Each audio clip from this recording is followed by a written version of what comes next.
Every great story has a beginning. This one started in a small town in Bavaria, Germany. After starting out in his mother's wash kitchen, Adolf Dassler registered the Gebrüder Dassler shoe fabric in 1924 and embarked on his mission to provide athletes with the best possible equipment. Gold medals in Amsterdam, 1928, Lena Radke, and Berlin were first rewards and milestones, and only the start of Adidas' story.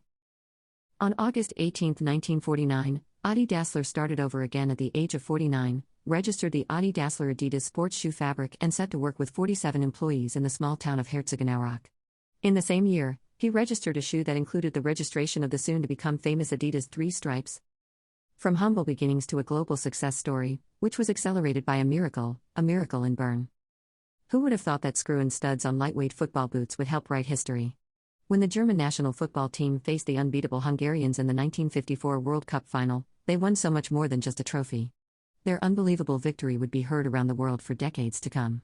And it made Adidas and its founder a household name on football pitches everywhere. 1958, Reebok, a brother-to-be. Still miles away. Two brothers working together for the best of the athlete. Sound familiar? Well, this story started across the channel, miles away from Herzogenaurach. While Adidas continued to grow after its own 1954 miracle, two British men by the names of Joe and Jeff Foster gave their grandfather's company J.W. Foster & Sons, founded in 1895, a new name, Reebok. Keep it in mind for now, we will get back to this later. 1967, Franz Beckenbauer tracksuit. What's in a name? Everything. When you name it after a Kaiser. When the Franz Beckenbauer tracksuit model celebrated its debut, it became the first piece of apparel for Adidas and opened a whole new business to a company that so far was famous for shoes. 1968 to 1970, the athlete's trust. How do you consistently earn the trust of world-class athletes through the decades? Produce innovative products that make them even better. Adolf Dassler's secret to success had an additional personal ingredient. He met with athletes, some of them even as visitors in Herzogenaurach, listened carefully to what they said, and constantly observed what can be improved or even invented to support their needs. The best of the best trusted Adidas and its founder from the beginning. And that would not change throughout the decades to come. 1970, One Ball for All. Footwear for gold medal winners? Check. Apparel for record breakers? Check. Now, how about something to kick around? Consider it done. In 1970, Adidas delivered the official ball, Telstar, for the 1970 FIFA World Cup for the first time. As the name Telstar already tells, the ball was designed to improve visibility on black and white television. It was the beginning of a wonderful partnership, with Adidas providing the official match ball for every FIFA World Cup that followed. 1972, the trefoil and the Olympic idea. In 1972, the world turned to Germany when the Olympic Games opened in Munich. Just in time for the event, Adidas presented a new logo that was here to stay, the trefoil. Then, symbolizing performance. Today, the Adidas Originals collection stands for lifestyle and street. Times may change, but trefoiled quality will always remain. 1972 to 1978, becoming a true multi-sport specialist. From Herzogenaurach to the world, the three stripes kept expanding to more and more sports throughout the years. This is reflected in the broad range of athletes who trust Adidas to make them better, besides the usual suspects such as the world's best football players, like the Argentinian national team, outdoor icon Reinhold Messner, climbed mountains in Adidas shoes, and gymnast Nadia Comaneci scored a perfect 10 repeatedly. 1978. The death of a shoemaker. Adolf Dassler died on September 6, shortly before his 78th birthday. The man who almost single-handedly redefined the sporting goods industry and lifted the benchmark by a mile left behind a flourishing company. The end of one Dassler era became the start of another as Adi's wife Ketta, along with support from her son Horst, took over. 1982 to 1989. A brother-to-be finding its way, Reebok on the move. 30 years after Joe and Jeff Foster renamed their grandfather's company, Reebok was fit to lead. Literally. Following the booming fitness trend, women around the world work out in the Reebok freestyle, while fitness professional Jen Miller became the face of Step Reebok. And that's not all. The pump innovation hits markets in 1989, making Reebok a household name in other categories as well. 1984. A computer for your feet. It sounds quite common today, but back in the 80s, a computer did not belong, much less fit, in your shoe. But it didn't stop Adidas from putting it in there. An innovation ahead of its time, the Micro Pacer featured a system that provided performance statistics to athletes. 1986. The merge of arts and sports. When US-based hip-hop group Run DMC released My Adidas, it was about setting the record straight about hard-working people in troubled neighborhoods and pure enthusiasm about their sneakers. Adidas itself only found out about this love story when the band held up the three-striped shoes during a concert in front of 40,000 fans. One of these concertgoers was an Adidas employee. The song became a hit and Run DMC and Adidas unexpected and unique partners. This merge of art and sports not only set the everlasting street fashion trend off but also marked the birth of non-athletic promotions in the sporting goods industry. 1989. The end of the Dassler era. Horst Dassler's sudden death in 1987, 3 years after his mother Kata passed away, meant troubled waters for Adidas.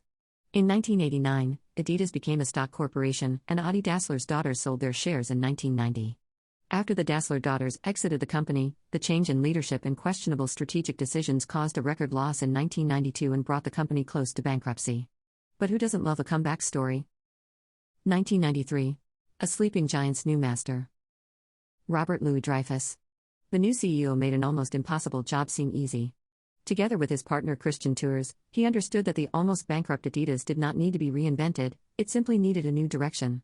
He turned the sleeping giant from a sales to a marketing-driven company and steered Adidas back on the growth path.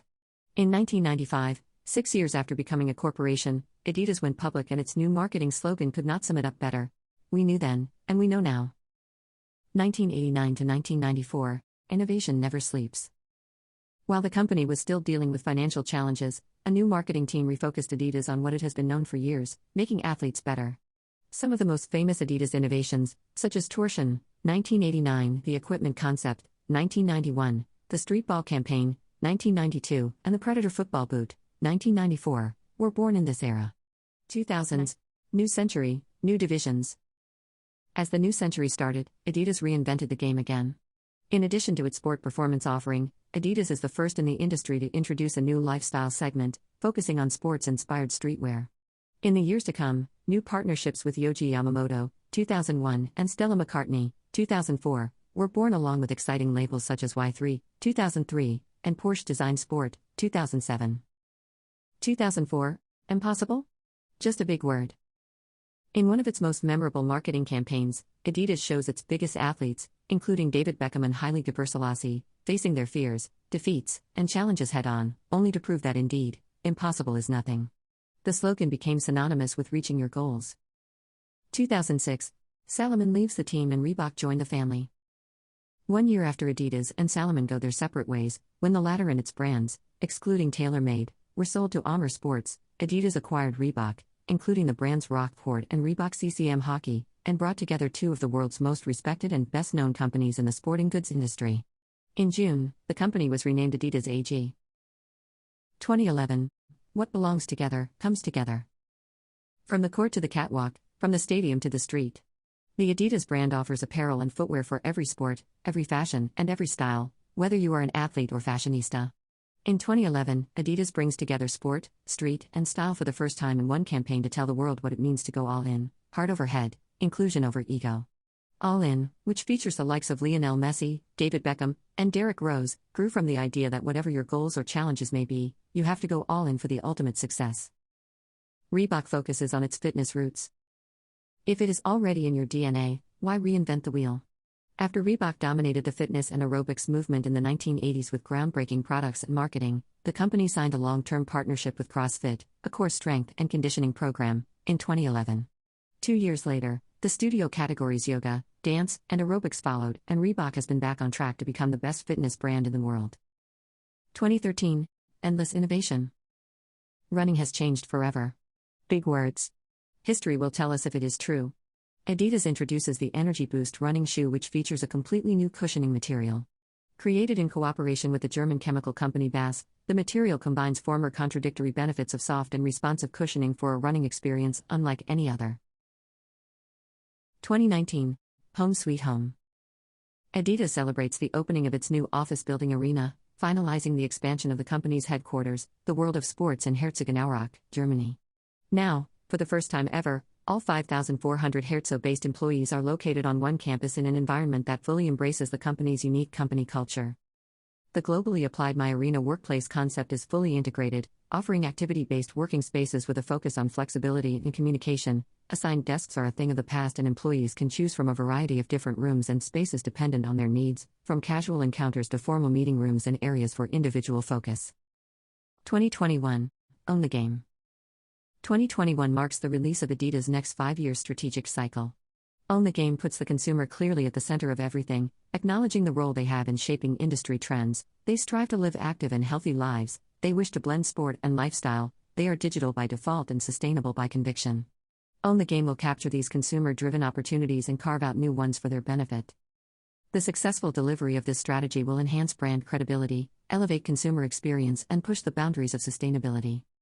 So that's it for today's video. Let us know in the comments below what you think and what is your favorite Adidas shoe or apparel.